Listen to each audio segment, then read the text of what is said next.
ځینې خلک غیبت کوي او بیا وایي چې زه څه وایم دا پکې شته، یعنی زه رښتیا وایم، دا غیبت نه شمیرل کیږي.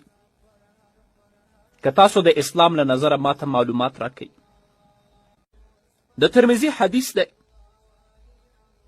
راوی د حدیث حضرت سفیان بن عبدالله رضی الله تعالی عنه دی. هغه فرمایي: قلت یا رسول الله صلی الله علیه وسلم حدثني بأمر أعتصم به. قال قل ربي الله ثم استقم.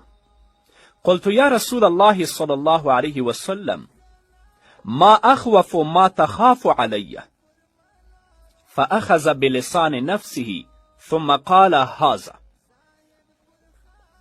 حضرت سفیان بن عبدالله رضی الله تعالی عنه فرمای: ما عرض وکړ یا رسول الله صلی الله علیه وسلم، ما ته داسې کار وښیه چې زه ورباندې په مضبوطیا سره عمل وکړم.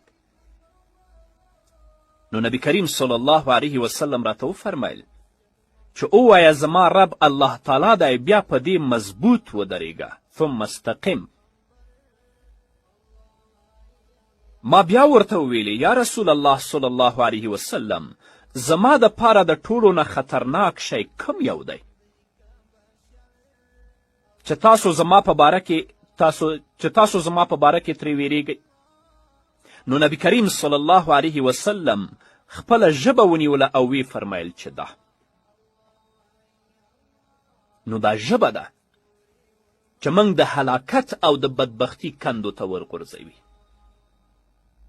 چا پسې بد رد ووایو، هغه په یو مجلس کې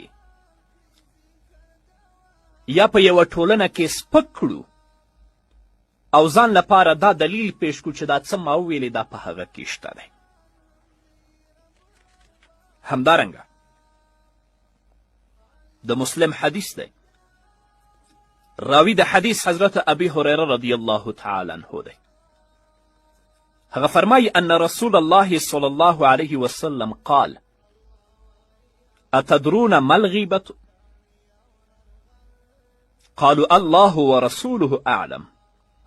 قال: ذكرك أخاك بما يكره. قيل: أفرأيت إن كان في أخي ما أقول؟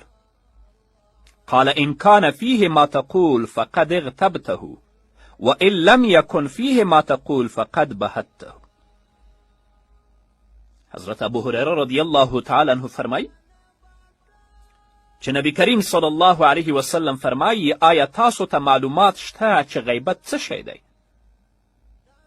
صحابه و کرامو رضی الله عنهم عرض وکړه چې الله او د هغه رسول په دې باندې ډېر ښه پوهیږي، موږ نه پوهیږو.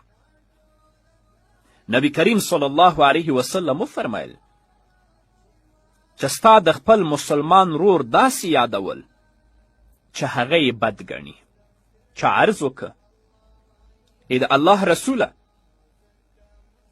که زه څه د خپل مسلمان ورور په حق کې وایم او هغه عیب او هغه نقص زما په ورور کې وي، نو نبی کریم صلی الله علیه وسلم ورته وفرمیل چې ته څه ووایې او هغه عیب او نقص په هغه کې وي، نو دا غیبت دی. تا غیبت وکړه او که دا پکې نه وي نو تا ورباندې بهتان ولګوه.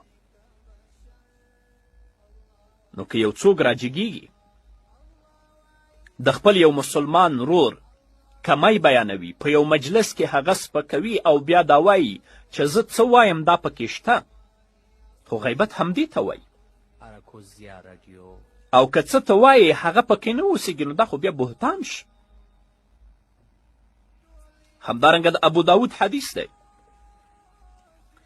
راوی د حدیث حضرت انس رضی الله تعالی عنه دی. هغه فرمایي قال رسول الله صلی الله علیه وسلم لما عورج بي مررت بقوم لهم أظفار من نحاس يخمشون وجوههم وصدورهم فقلت من هؤلاء يا جبريل؟ قال: هؤلاء الذين يأكلون لحوم الناس ويقعون في أعراضهم.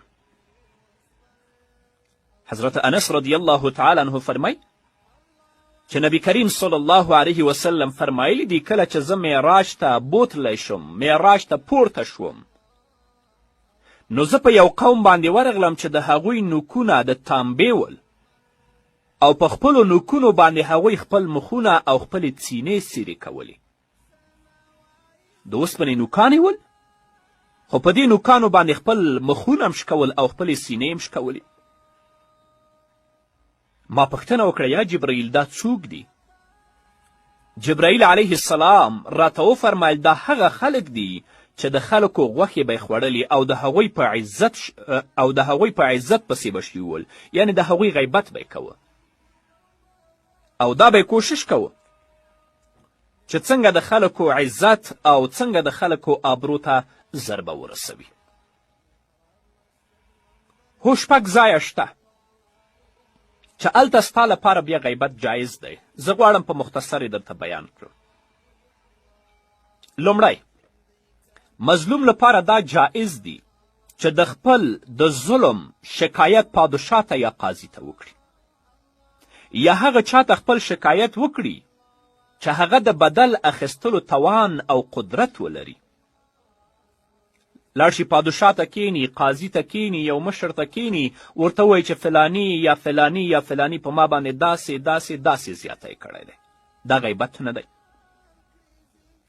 دویم، فتوا طلب کول. کله چې ته مفتی ته ورځې، که ته ورته وایې چې ما باندې زما پلار یا زما ورور یا زما تره او زما د تره زوی داسې ظلم کړی دی، نو دوی لپاره دا کار جایز دی که نه دی؟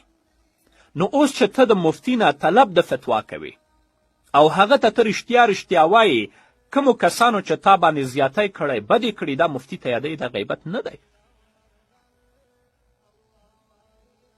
او دریم، د منکر او د بدی په ختمولو باندې مدد طلب کول او ګنهګار صحیح لارې ته راوستل. یو څوک ګنهګار دی، بدبخته دی، فساد کوي، خو ته ورځې هغه چاته شکایت کوي چې هغه توان لري چې د ده مخه ونیسي. په کوم منکر کې چې دا اخته دی، دا سمې لارې ته راواړوي، دا غیبت نه دی. څلورم، د مسلمانانو د شر نه بچ کول او هغوی سره خیرخواهي او اخلاص کول. لکه ته یو هوښیار او پوه سړی ووینې چې هغه یو بدعتي سره ناست دی او بدعتي دا په شک کې اچولی دی چې د فلانی خبرې ماوره، د فلانی خبرې ماوره، دا داسې دي دا داسې دي. تا ولیده چې دا بدعتي سره ناست دی او دا هوښیار سړی په شک کې اچولی دی. نو ته کولی شې چې دا هوښیار سړی پوه کړې چې دا کم کس سره چې ته ناست وې دا مبتدی دی، دا بدعتي دی، دا د قرآن او د سنت مخالف دی. دا غواړي چې د حقاني علماو په هکله ستا په زړه کې شک واچوي. نو که د دې بدعتي د حال نه دا هوښیار سړی خبروي، دا غیبت نه دی. پنځم، که یو کس ښکاره فسق کوي یا ښکاره بدعت ترسره کوي یا ښکاره شراب څکي، نو که ته خلکو ته د داسې شي یا د داسې کس حال وایي تر څو چې هغوی د ده د شر نه بچ شي او دا بدعتي او دا مفسد او دا ظالم وپیژني، دا بیا غیبت نه دی. پنځم، د معرفت او د پیژندلو لپاره. یو کس دی، هغه په اعمش باندې مشهوره دی، سترګې کږې دي. بل دی په اعرج باندې مشهوره دی، ګوډ دی. بل دی په اسم باندې مشهور دی، کون دی. بل دی په اعما باندې مشهور دی، ړوند دی. بل دی په احول باندې مشهور دی، سترګې کږې دي. نو که تا ته یو سړی ووایي چې زید راغلی او که ته ترېنه پوښتنه کې کومه زید، هغه ګوډ زید یا هغه زید چې کون دی یا هغه زید چې سترګې برګې دي یا هغه زید چې سترګې کږې دي، نو دا په غیبت کې بیا نه شمېرل کېږي.